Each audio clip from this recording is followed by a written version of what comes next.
Sejam bem-vindos a mais um episódio do LicitaCast, uma parceria entre as empresas ProLicita e Effect. Estamos no evento esse ano em São Paulo, o Effect Experience. Estamos recebendo hoje a Lara Breiner. Ela vai contar um pouquinho aqui da sua história, da sua trajetória e vai trazer muito conteúdo para vocês. Lara, obrigado pelo convite, obrigado por aceitar aqui trazer um pouco da sua experiência, da sua expertise nesse mercado. Eu queria iniciar te perguntando, e claro, você trazer aqui para a gente sua trajetória, né, como que você tomou a decisão de entrar nesse mercado público e trazer um pouquinho também das suas atividades que você exerce hoje, claro, né? Obrigado. Muito obrigada. Eu que agradeço o convite recebido. E é interessante essa pergunta. Isso me remete a uma aula de Direito Constitucional que eu estava recebendo. Como toda boa servidora, se é servidora é porque passou em concurso público, então eu estive na cadeirinha estudando na disciplina. E aí o professor de Constitucional perguntou para a gente nesse dia o que te traz aqui, o que te move a sentar aqui, estudar e tal. E é uma dedicação muito grande, a gente passa muitas horas estudando. E aí todo mundo, a estabilidade, remuneração, não sei o quê. E aí ele pergunta para mim, o que te move? E eu olhei para ele e falei assim, a transformação. Eu acho que a administração pode ser diferente, ela pode ser melhor e eu acho que eu posso contribuir com isso. Então, isso é uma coisa que me motiva. Fazer diferente, eu sempre digo assim, eu não sou uma pessoa que me acho acima dos outros. Então, não é porque eu vou fazer que vai ficar melhor, mas eu me proponho a fazer melhor. Então, nem sempre aquilo que a gente planeja a gente consegue, né? Às vezes a gente faz e erra, gente, errar é humano. Mas foi isso me motivou. Sair da minha zona de conforto, eu advogava, eu trabalhava na iniciativa privada, eu recebia uma remuneração até maior do que passei a receber quando entrei no serviço público, mas o que me motivou foi isso. Contribuir com a sociedade para ela ser melhor. E hoje, né? Onde você está, as suas atividades que você exerce? É isso que eu estou te contando, aconteceu lá em 2004. Passei no concurso em 2005. Bom, então respondendo a sua pergunta, depois de 17 anos à frente, trabalhando pela administração, tentando dar o meu melhor, eu acho importante ressaltar que a gente, na central de compras, a gente faz compras que são compras centralizadas, compras transversais. A gente tenta atender a demanda transversalizada da administração pública. Eu falo que a gente compra do alfinete ao foguete, desde que mais de uma pessoa queira comprar foguete, né? Então, é isso.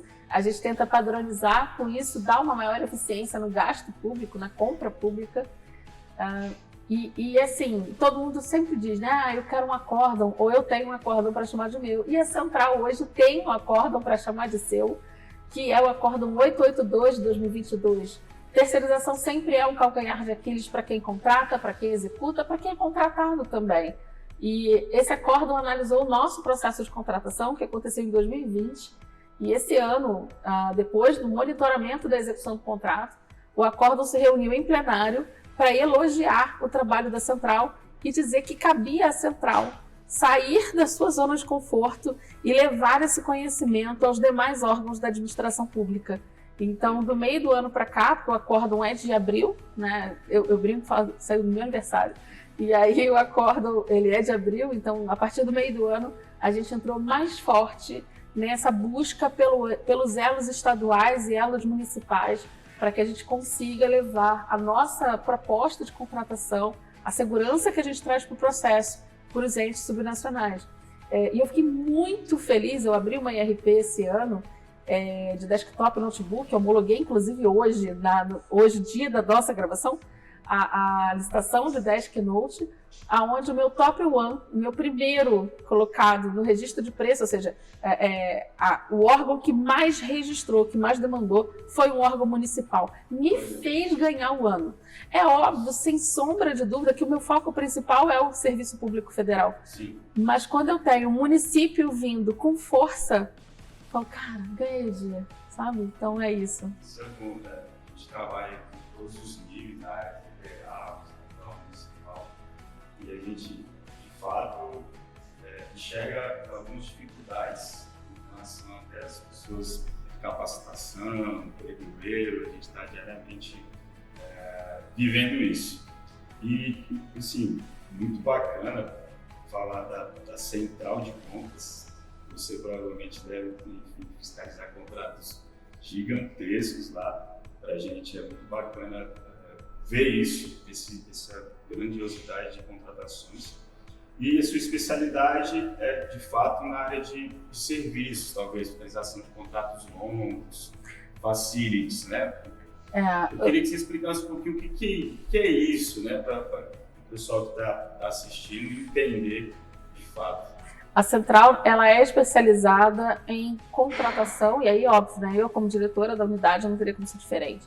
Então, nós somos especializados no processo de contratação. Isso para mim é muito forte, porque a gente não se vincula a um processo, por exemplo, de contratação de serviço ou um processo de aquisição propriamente dito.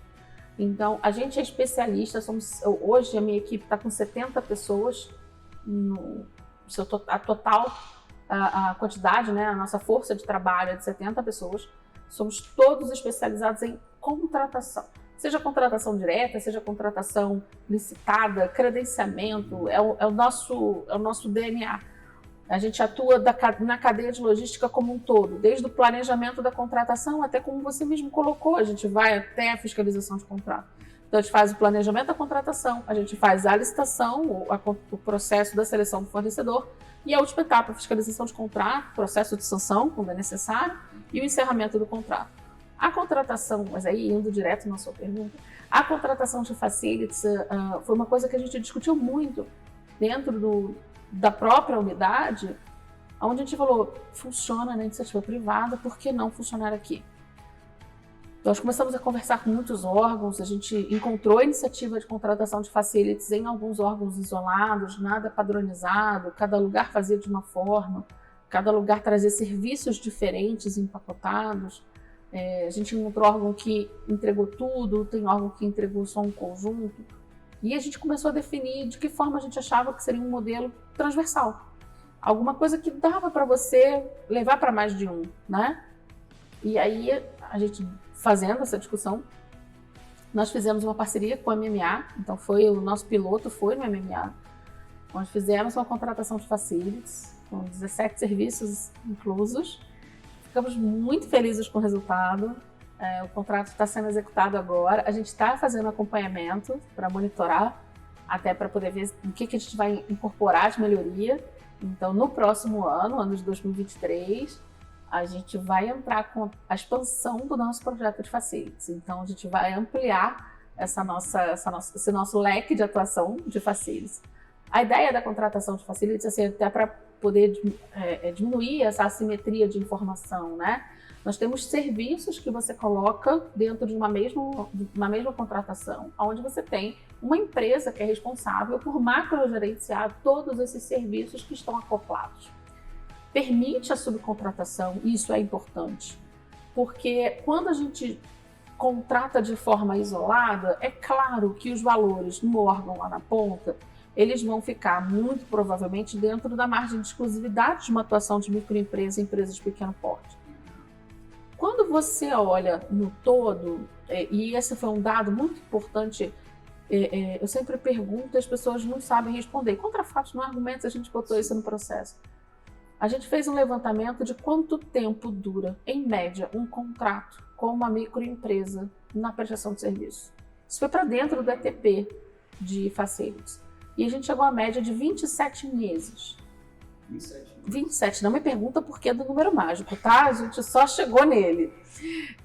Brincadeiras à parte, a gente fez. Tem contratos, obviamente, que tem microempresas que são mais organizadas, são mais estruturadas e conseguem levar o contrato até o 60º mês, que é o tradicional, na 8666 atual, sim, né? Tem empresas que não, tem empresas que quebram no meio do caminho. E as pessoas ficam assim, mas aí quebrou, e aí? Eu falei, esse é o problema, o e aí, né? Porque existe um desdobramento disso. Quando uma microempresa quebra, ninguém quer isso, mas ninguém quer por várias razões. Óbvio que eu não quero que a empresa pequena quebre, porque eu estou preocupada com a empresa, porque você tem uma onda de desemprego você tem uma onda de sonhos que foram frustrados, porque ninguém abre uma empresa pensando em fechar. É claro que não, né? Mas você também tem o desdobramento do lado de cada administração. A gente ficou sem o serviço, a gente vai precisar fazer uma contratação emergencial e vai pagar mais caro por isso. Então a gente pensou numa forma de tornar este processo mais seguro para todo mundo. Então, nessa contratação, onde a microempresa ela não participa de forma direta, você tem uma empresa grande por trás, essa empresa grande é que tem que ter o fluxo de caixa para segurar eu não gosto de dizer atraso, porque a regra do jogo, uma vez estabelecida, ela deve ser cumprida. E você conhece, você consegue ver qual é o tempo de pagamento do órgão que você vai fazer o seu processo de licitação. Mas é ela que tem que ter essa capa, né? E a microempresa, ela vem de forma obrigatória nesse processo, mas como subcontratada. Então, nessa contratação de facilities, por exemplo, a gente colocou que até 30% do contrato poderia ser subcontratado para uma microempresa ou empresa de pequeno porte, e trouxe a obrigação de que pelo menos uma empresa MEPP fosse subcontratada nesse processo. Obrigatório. Então, é uma questão da sustentabilidade social, de pensar como trazer o pequeno, como é possível e seguro para esse pequeno vir. Porque se eu virar para você, falo, por exemplo, hoje a licitação que eu homologuei, que foi de design gráfico. Estou falando de contratação de software de prateleira, Corel, Adobe, Autodesk, enfim. São 175 milhões de reais. E aí, você imagina eu virar para uma microempresa e falar assim, você vai comprar à vista, porque esses fabricantes eles só funcionam à vista. Sim. Então, você vai comprar à vista do fabricante, eu vou te pagar parcelado. Ó, como é que você fala para uma microempresa assim, arrume 175 milhões para ser contratado? Não vai funcionar. E se o cara faz, depois ele não consegue se manter, entregar. Então, isso é ruim para todo mundo. Então, o mercado público, o mercado de compra pública, ele precisa ser um mercado seguro. Para quem? Para todos. Para nós, para receber o serviço. E para vocês, empresas, que vocês precisam continuar existindo. Falando nisso, quais são os pontos mais importantes, na sua visão, para uma empresa se preparar e conseguir, de fato, entregar contratos de 5 anos, 10 anos? Quais são os pontos mais importantes da sua visão? Falo que não basta ter a ousadia de participar. Não basta ter a ousadia de participar. E eu falo que a ousadia não é uma qualidade ruim, porque é uma qualidade que eu tenho. Mas eu falo que a gente precisa ter uma coisa que é importante: planejamento, organização. Uma empresa que não é organizada, que não se planeja, que não consegue se estruturar, ela não vai conseguir levar esse contrato até o final. Eu tive uma licitação que, óbvio, não falei isso com a empresa, porque existem coisas que a gente não diz para a pessoa, mas foi uma coisa que nós conversamos internamente. A gente estava fazendo a licitação, na época eu já era gerente de contratos e licitações, e a gente pediu para a empresa retificar a planilha de formação de custos 8 vezes. 8 vezes. 8. Aí, a pergunta que eu me fiz naquele momento foi: neste momento, esta empresa quer muito ganhar esse contrato? Porque ela está na licitação. Ela está em primeiro lugar. Ela está sendo chamada para apresentar o preço. Apresentar a proposta dela ajustada ao valor, né, do seu último lance. E ela está empenhada. E ela errou 8 vezes. Você imagina depois que ela estiver contratada? O caos.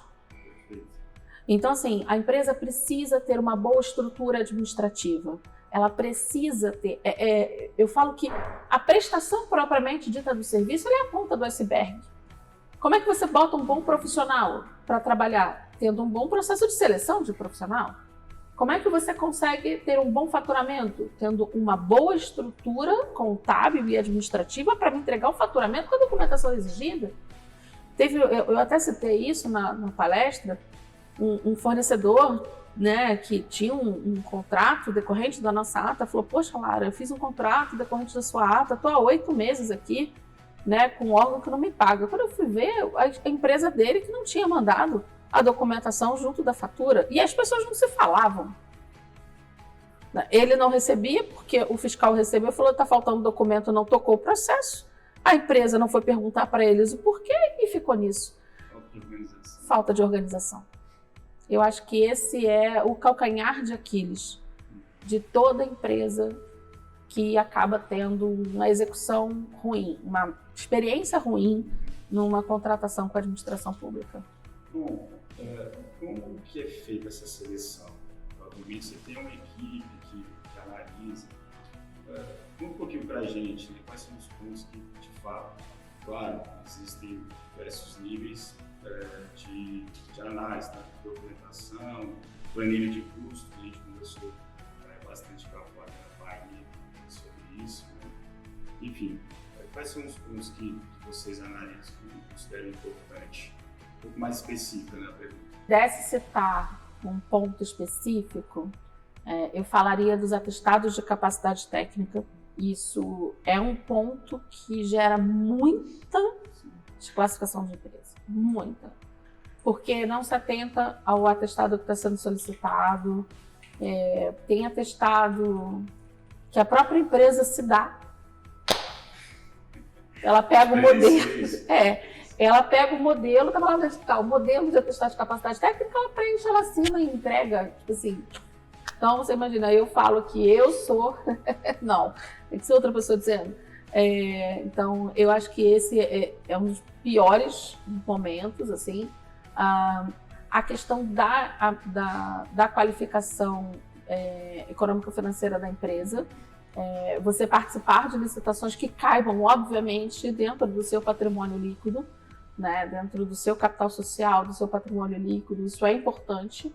Né? Eu tive uma impugnação, por exemplo, que a empresa virou e falou assim, mas se você mantiver esse valor de contrato, eu não consigo participar, porque o meu patrimônio líquido não atende. Não sou eu que tenho que mudar o contrato, é você que tem que participar de licitações que caibam dentro do seu patrimônio líquido. Eu acho que a gente precisa se fazer esse questionamento, sabe? Não adianta você virar e falar assim, quebre a contratação em 2, 3. Não, é o contrário, né? É você que tem que se estruturar, você que precisa estar com a sua estrutura pronta, a sua documentação em dia, né? Ter atenção no envio de documento. Por exemplo, agora você manda os documentos junto da proposta, né? No caso do compras. Em outros sistemas eu sei que não. Tem que ter atenção na hora que você está cadastrando sua proposta, né? Então você precisa ter uma boa estrutura administrativa, seja no pós-venda, né? Que assim, você já está com o contrato, você vai para o faturamento, como no pré, ou seja, da hora de você participar do processo licitatório. Acho que esse é o principal ponto, assim, estar com a documentação organizada, a documentação em dia, atentar para que o atestado de capacidade técnica que você está enviando é relativo àquele objeto, daquela licitação que você está participando, então é um pouco disso, assim. Vamos falar um pouquinho da execução do contrato, né? Como que vocês fazem a medição desses resultados? Né? Como é que vocês medem esses resultados? Se a empresa está conseguindo entregar o serviço de forma correta? Aí a gente já entra em questão de pagamento, etc. Como que é feito isso? A medição do resultado, vou falar pela central, eu não posso falar por todos os órgãos da administração. A gente segue à risca o que está no IMR. A gente pensa muito na hora de elaborar o nosso IMR, e isso é uma coisa que eu queria chamar a atenção para vocês, vou falar direto com vocês. Quando a gente lança uma consulta pública, participem. Quando a gente lança uma audiência pública, participem. Por quê? Eu falo que o combinado não é caro. Então, se a gente fez, por exemplo, uma consulta pública, a gente colocou na praça, né, o nosso termo de referência, o nosso IMR, para perguntar para vocês do mercado, falando, olha, eu quero contratar assim, e vocês não fazem nenhuma contribuição, não trazem nenhuma criticidade, aí a gente licita, aí depois na execução você olha e fala assim, o IMR tá ruim, né? Mas agora, essa altura do campeonato, a gente não pode mudar a regra do jogo nos 45 do segundo tempo, né? Então, é isso, assim, a gente cumpre o IMR. A gente faz eu digo que a gente tem o IMR vivo, né? que a gente faz esse MR a muitas mãos. Óbvio, a gente tem o pessoal que pensa no processo do planejamento da contratação, a gente desenha esse MR, mas a gente coloca esse MR em consulta pública para qualquer pessoa. E não precisa ser nenhuma licitação que você vá participar. A gente teve, por exemplo, contribuição em processo de consulta pública de tecnologia da informação de uma empresa que não era de TI. E ela falou, eu acho que eu tenho que contribuir. Eu falei, eu acho ótimo isso é o... Aí a pessoa falou, será que ela vai ficar incomodada? Não, vou ficar incomodada se você não participar. Então, sintam-se à vontade de verdade, porque depois é ele quem vai reger a execução do contrato. Então, a gente faz, obviamente, pela medição. Vou dar um exemplo aqui do almoxarifado virtual, né? Que é o nosso grande case de sucesso, hoje cobrindo 100% do território nacional. Eu tenho um sistema, na hora que a empresa entrega, a pessoa na ponta, ela entra no sistema e diz, eu recebi e estava certo.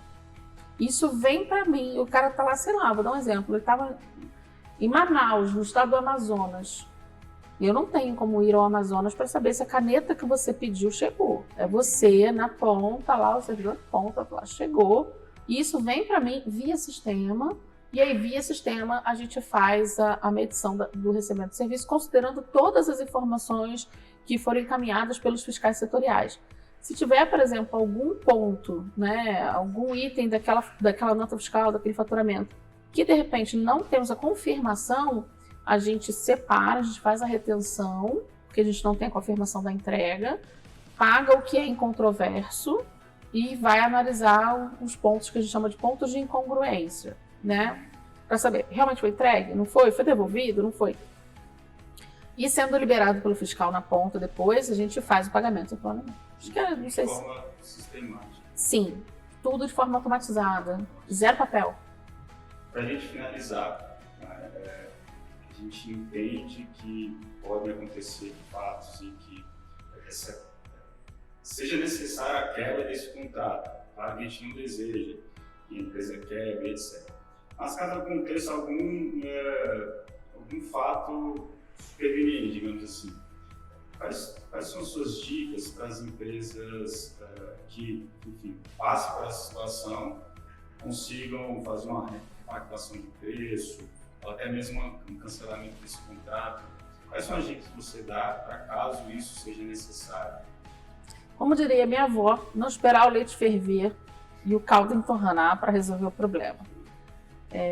No momento que você verifica que já tem alguma sinalização ali, já começa a atuar, tá? Para pedir o reequilíbrio do contrato, pedir a revisão do contrato, pedir o reequilíbrio econômico-financeiro do contrato, se estou na área extraordinária, ou seja, é uma coisa que não foi prevista. Um ponto que é importante, eu já vi empresa perder direito à repactuação, porque não pediu e assinou a prorrogação de contrato. Olha a questão da problemática de você não ter uma área administrativa bacana estruturada por trás. Então, assim, não deixa a coisa se tornar um problema muito grande, procura resolver antes. Um outro ponto, que aí vou para o segundo colocado da licitação, fiquem de olho no cadastro de reserva. Por quê? Porque se acontece alguma coisa ruim, né, na execução contratual e a empresa que foi contratada ali naquele momento não pôde levar o contrato até o final por qualquer razão, tá? Eu já tive, por exemplo, uma solicitação de encerramento de contrato porque os sócios brigaram e quiseram fazer dissolução da sociedade. Está no direito deles. Você só não pode me contar quando vocês já estão se matando. Sim. Que aí não dá tempo de resolver, né? Mas a questão do cadastro de reserva é muito importante. Por quê? Porque numa situação de rescisão contratual ou de não execução pelo primeiro colocado, a gente convoca o cadastro de reserva, tá? Então, eu já estive do outro lado prestando assessoria e já dei assessoria para uma empresa que era quinta colocada e ficou com o contrato, porque ela entrou no cadastro de reserva. Então, assim, perder não necessariamente é perder para todo sempre, né? É possível você dar uma garimpada disso aí depois, se você participou ali daquele processo, né? Mas se eu posso dar uma dica para vocês, assim, invistam na área administrativa. Você tendo uma boa área administrativa estruturada por trás, isso é fantástico. De fato, essa parte de planejamento, organização, isso é de importância, ainda mais para contatos longos, referência produto ou serviço. E lembrando que na nova lei de licitações, não querendo te cortar, mas já te cortando, os contratos que hoje são longos, de 5, eu posso fazer direto de 10 anos. Direto. Pá! Olha só. E aí você imagina uma empresa que não tem uma boa estruturação, que não está organizada, assumir um contrato de 10 anos. Eu não sei nem o que Ousada. Mas eu não posso confundir ousadia com responsabilidade, né? Então, assim, você tem que ter a ousadia de se lançar, mas você tem que se organizar para conseguir fazer com que essa sua ousadia se torne um fruto legal, né? Bom, Lara, eu queria agradecer. Muito obrigado pela participação. E vamos usar esse minutinho final para você passar aqui algum contato em que as pessoas consigam te encontrar, rede social, website, até mesmo cursos, né, para profissionalização das áreas. Então eu queria, antes de dizer aonde e como vocês me encontram, eu quero fazer um convite, inclusive para vocês. A Central já está organizando seu portfólio para 2023. Eu tenho certeza que dentro da minha carteira de projetos para o próximo ano, tem coisas que são aderentes com o seu objeto. Então, eu já te convido a conhecer a Central. Se vocês entrarem gov.br/central de compras, vocês vão encontrar o site da gente e olhem os nossos projetos, vejam que tem aderência, busquem conhecer, se organizar para poder participar das licitações da gente no próximo ano. Em relação a mim, vocês me acham também no Instagram, no Facebook e no LinkedIn. Muito difícil, Lara Breiner, porque eu não tenho criatividade para isso. Minha criatividade se limita aos projetos. Então você me encontra nas 3 redes, LinkedIn, Instagram e Facebook, como Lara Breiner. Ótimo, obrigado. Obrigada.